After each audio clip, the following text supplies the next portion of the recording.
tidak sombong. Wa qala sallallahu alaihi wa alihi wasallam, ra'aitu ka'anna rajulan ja'ani faqala li qum faqumtu ma'ahu fa idza ana bi rajulaini ahaduhuma qa'im wal akhar jalis wa bi yadil qa'im qulubun min hadidin yuqimuhu fi shidqil jalis fa yajdibuhu hatta yablugha kahilah. Nabi Muhammad berkata, ra'aitu ka'anna rajulan, aku pernah bermimpi, kata Nabi Muhammad. Dan mimpi yang dilihat Nabi itu mimpi hak. Beda dengan kita. Kalau kita, mimpi kita masih bermacam-macam makna. Ada yang mimpi bohong, jelas-jelas bohong, ceritanya pun aneh dalam mimpi. Ada yang masuk akal, yang masuk akal, dan ada yang baik. Terus bagaimana dengan kaitan mimpi ini? Dilihat, kalau Anda mimpi buruk, jangan ceritakan kepada orang. Jangan ceritakan kepada orang. Kenapa tujuannya? Supaya tidak ditakwil yang aneh-aneh. Misal, Anda mimpi dipatok ular. Kalau Anda mau cerita, sekedar iseng cerita, ceritalah kepada orang yang kiranya amanat. Artinya amanat itu tidak asal nuduh, tidak asal mentakwil. Tapi kalau kiranya orang ini bisa guyon, nanti akhirnya ditakwil yang aneh-aneh, tidak usah diceritakan. Karena bisa jadi doa nanti, naudzubillah.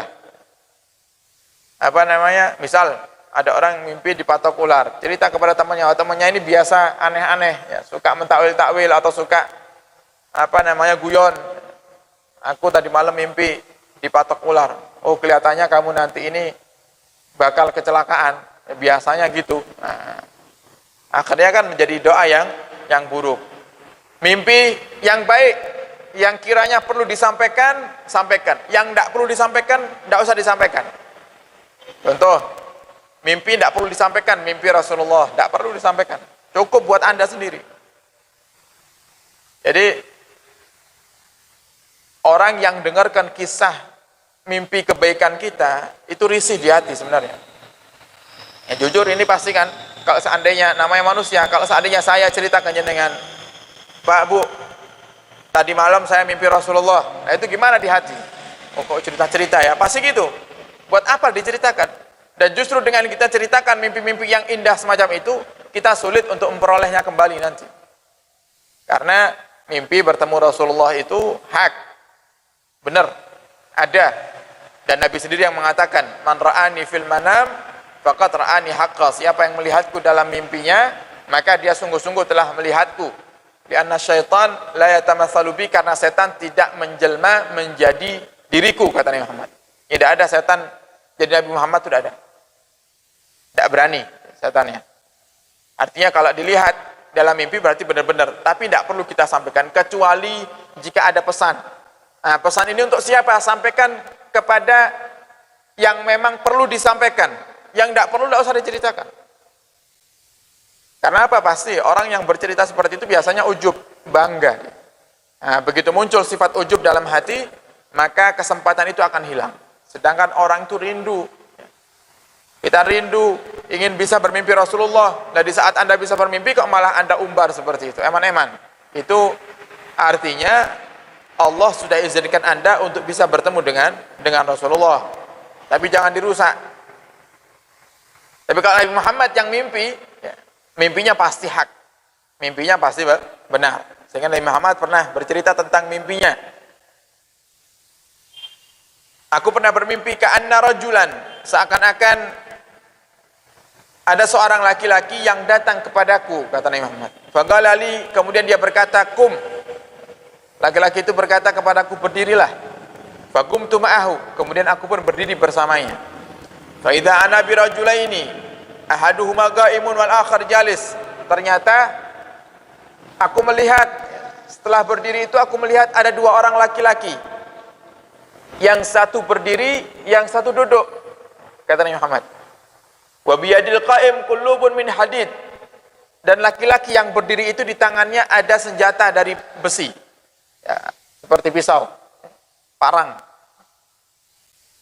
Yuqimuhu fi sidqil jalis wa yajdibu hatta yablugha kahilah. Pisau tadi atau parang tadi disangkutkan di bagian ujung bibir orang yang duduk. Jadi seperti celurit gitu. Ujungnya ditaruh di bagian bibir yang paling ujung. Kemudian ditarik sampai sobek. Ditarik mulut itu sampai sobek. Failkimuhul janib akhar. Kemudian yang satunya lagi juga seperti itu. Setelah sini sobek, pindah pisaunya atau celuritnya di bagian yang kiri. Tarik juga sampai sobek. Fayamudduhu fa idza maddahu raja'al akhar. Kemudian di saat yang kiri ditarik, yang kanan kembali utuh lagi, ditarik lagi, terus seperti siksa. Siksa neraka itu modelnya seperti itu. Kalau ada manusia yang masuk neraka disiksa sama Allah Subhanahu wa taala, habis dagingnya, tinggal tulang-tulangnya, dikembalikan lagi dagingnya. Terus siksa seperti itu. Nah, ini bentuk siksaan. Jadi ditarik sampai sobek bagian mulut yang sebelah kanan, pindah ke kiri, yang kiri selesai ditarik, yang kanan kembali semula, tarik lagi terus. Faqultu lilladzi aqabani. Kemudian aku bertanya kepada orang yang tadi nyuruh aku berdiri. Ma hadza? Apa ini? Apa yang sedang terjadi ini? Siapakah dia?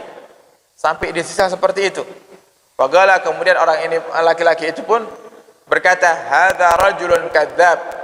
Ini laki-laki yang suka berbohong. Yu'adzabu fi qabrih ila yaumil qiyamah. Dia disiksa oleh Allah di kuburnya sampai nanti hari kiamat. Disiksa sama Allah. Orang yang berbohong itu siksanya tidak hanya nanti di neraka, tapi di kubur juga disiksa. Nah, sehingga hati-hati, kita perlu jaga lisan. Jangan sampai ada ucapan-ucapan yang berbohong atau melebih-lebihkan cerita. Wa qala sallallahu alaihi wa alihi wasallam, innal abda la yakdzibul kadzbata fa yataba'adul maliku anhu masirata milin minnati ma ja'a bihi. Fa yataba'adu al malaku anhu masirata milin minnati ma ja'ahu bihi. Innal abda, sungguhnya seorang hamba yang dia berbohong, kata Nabi Muhammad, maka malaikat tidak mau mendekat kepadanya, malaikat menjauh. Jadi kalau kita bohong, malaikat menjauh. Malaikat siapapun itu, malaikat pembawa rahmat, malaikat yang mau mengantarkan rizki, semuanya menjauh. Artinya dengan kita berbohong, rizki jadi seret. Yang harusnya hari ini kita dapat rizki, Allah batalkan. Yang harusnya hari ini kita dapat rahmat banyak, Allah batalkan. Kenapa? Karena kita berbohong. Masirata mailin, sampai 1 mil, jauh sekali, menjauhnya sangat jauh sekali. Kenapa? Minnat lima ja'abihi, karena orang yang berbohong itu mengeluarkan bau yang busuk, yang kita manusia tidak bisa menciumnya, tapi malaikat bisa menciumnya. Jadi orang-orang berbohong itu mengeluarkan bau yang busuk. Nah, qalat Sayyidah Aisyah, berkata Sayyidah Aisyah radhiyallahu ta'ala anha wa ardhaha, maka min khuluqin asyadda ala ashabi Rasulullah minal kadzib. Tidak ada sifat yang paling buruk, yang sangat tidak disukai oleh para sahabat daripada sifat berbohong. Jadi para sahabat itu paling benci dengan kebohongan. Paling benci dengan kebohongan. Kalau sekarang bohong dan jujur susah untuk dibedakan. Susah kita melihat, membedakan mana ucapan orang itu yang jujur dan mana yang bohong. Kalau dulu para sahabat itu paling benci dengan kebohongan. Walaqad kana sallallahu alaihi wasallam yattali 'ala ar-rajuli min ashabihi 'alal kadzib. Dan Nabi Muhammad, saking jarangnya orang bohong dulu di zaman Nabi kita Muhammad, Nabi Muhammad itu kalau ada sahabat yang berbohong, Nabi pantau terus sahabat itu. Sampai kapan? Sampai hatta ya'lama annahu qad ahdasa taubatan lillah, sampai dia benar-benar taubat. Jadi dipantau sama Nabi Muhammad, terus dipantau. Ini dia pernah berbohong, sudah taubat belum? Sudah taubat belum? Kalau belum, diajak sama Nabi Muhammad. Saking jarangnya orang yang berbohong. Kalau sekarang cari yang jujur yang sulit. Cari yang jujur yang sulit dalam hal apapun.